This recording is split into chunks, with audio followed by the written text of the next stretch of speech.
안녕하세요. 제가 다니는 회사에 그 1인 이제 회의실이 있어서 그 안에 들어와서 이제 영상을 좀 찍어 볼까 합니다.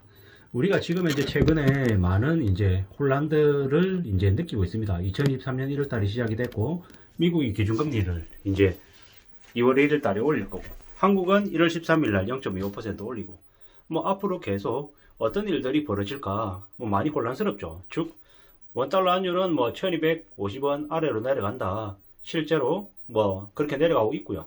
뭐 어쩌면 1200원 아래로 1100원대로 내려갈 수 있다는 얘기도 있고, 그리고 주가가 다시 2300을 넘어서 2400, 2500, 2700까지 올라간다는 얘기도 하고, 뭐 둔촌주공, 뭐 PF 대출은 뭐 주택보증공사에서 7500억을 뭐 대출해 주기로 해서 또 괜찮은 것처럼 얘기하고 있고, 이래저래 뭐 우리가 생각하는 상황들하고 다르게 흘러가는 것 같습니다. 정부는 빚내서 집사라 시즌2를 얘기하고 있고, 이래저래 많은 혼란을 가지고 있는데요. 우리가 2023년 1월달을 지금 지내고 있는데 잘 생각해 볼 건 뭐냐. 절대로 앞으로 벌어질 일들이 그냥 넘어갈 수 없다라는 겁니다. 가계부채나 정부부채나 기업부채가 이미 부실 덩어리로 넘쳐나고 있고, 뭐 그런 와중에 조금씩 안 좋은 신호들이 드러나고 있습니다. 뭐냐?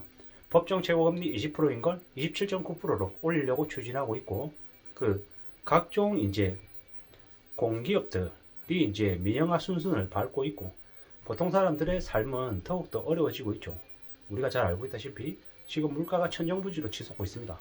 뭐 미국의 12월달 CPI가 뭐 6.5%, 뭐 많이 내려간 것처럼 얘기하고 있고, 미국이 뭐 긴축을 좀 조정할 거다라는 희망찬 얘기들도 분명히 있습니다. 하지만 우리가 잘 생각해 볼 건, 경제라는 건 뭐냐? 우리가 생각하는 것보다 상황이 생각보다 안 좋은 쪽으로 흘러갈 수 있음을 항상 염두에 두고 움직여야 된다는 거죠. 지금 대출금리가 이미 상단이 8%를 넘어섰습니다. 그런데도 외국에서는 뭐라고 얘기합니까? 지금 집을 사야 된다. 지금도 안 늦었다. 집 한 채는 괜찮다. 실거주는 괜찮다. 이렇게 계속 꼬드기고 있습니다. 정부조차도 지금 집을 사야 되는 분위기인 것처럼 계속 몰고 가고 있는데, 절대로 넘어가서는 안 된다는 말씀을 좀 드리고 싶은 겁니다. 왜냐? 잘못했다가는 인생이 다 초토화될 수 있음을 말씀드리는 거죠. 뭐냐? 뭐 대출을 내면은 그냥 그 대출이 좀 지난 다음에 나한테 뭐 아주 부담이 적어지는 그런 마법을 일으킬 것처럼 얘기하는데, 실제로 그런 일 없다라는 거죠. 실제로 무리하게 대출을 내면 그 대출 이자가 천정부지로 치솟아서 결국에는 우리의 생활비를 갉아먹고 우리가 제대로 먹고 사는 걸 못하게 만든다라는 거죠. 이게 현실이다라는 겁니다. 이웃 나라 일본, 그리고 유럽, 미국조차도 많은 사람들이 극도로 절약을 하고 아끼고 살고 하는 이유가 뭐겠냐라는 거죠. 그런 삶이 만만하지 않기 때문인 거죠. 그들이 사는 삶이 얼마나 힘든지는 우리가 뭐 열심히 찾아보지 않아도 곧잘 느낍니다. 우리가 살아가는 삶이 얼마나 어려운지 인천대교에서 뛰어내리는 사람들의 뉴스나 아니면은 뭐 사실들을 통해서 우리는 알 수 있죠. 뭐 2022년에도 꽤 많은 사람들이 극단적인 선택을 하고 어려운 일들을 많이 겪었습니다. 2023년에는요, 22년 대비해서 더 폭발적으로 증가할 거다라고 봐야 되는 거죠.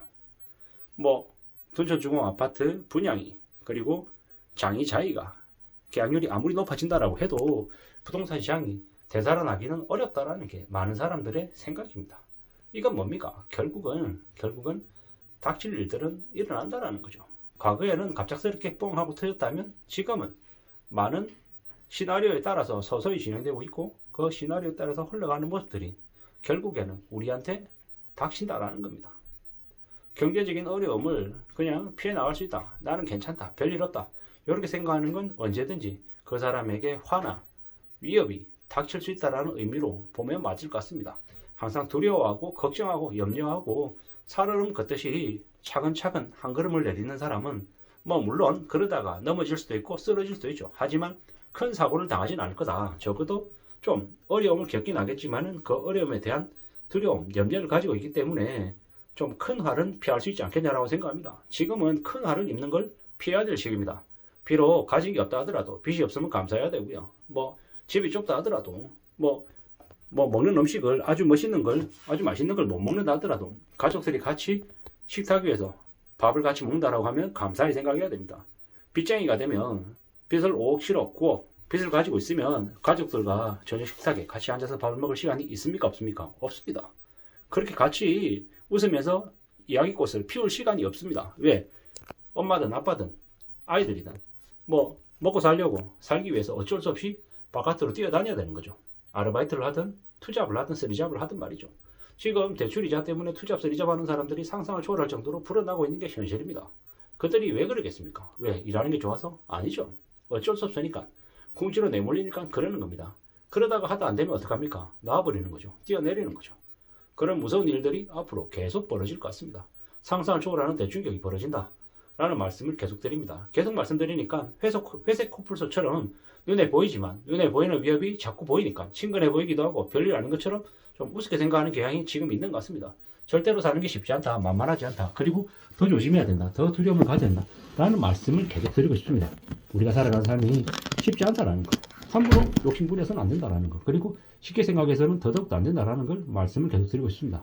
아무쪼록 저나 여러분들의 삶이 좀 괜찮아지길 바라는 거죠. 왜? 뭐 이랬건 저랬건 간에 뭐 비대면이긴 하지만 저와 이렇게 관계를 맺고 이렇게 이야기를 나눈다는 것 자체가 나름 인연인 거잖아요. 그럼 그 인연 안에서는 좀 누가 됐든 간에 서로 좀 잘 되기를 바라는 게 보통 사람의 마음이죠. 저 마음, 제가의 마음도 마찬가지입니다. 그렇기 때문에 그렇게 봐주시면 좋겠고 아무쪼록 저나 여러분들 삶이 조금이라도 괜찮으시게 하기 위해서는 뭘 해야 된다? 두려움을 가져야 된다. 겁내야 된다.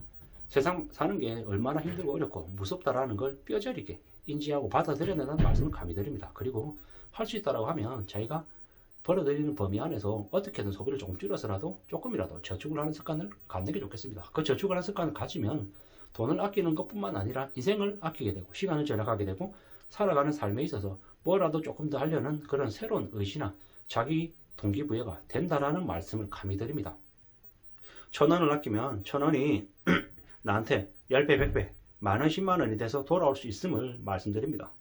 뭐 받는 월급이 적어서 나는 저축을 적게 한다. 저축을 못한다.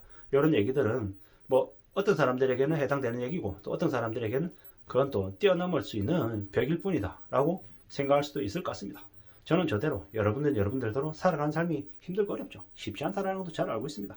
하지만 그런 와중에도 삶을 조금씩 잘 관리해 나가고 다듬어 나가서 좀 더 괜찮은 삶을 살아가는 저와 여러분들이 되기를 간절히 바랍니다.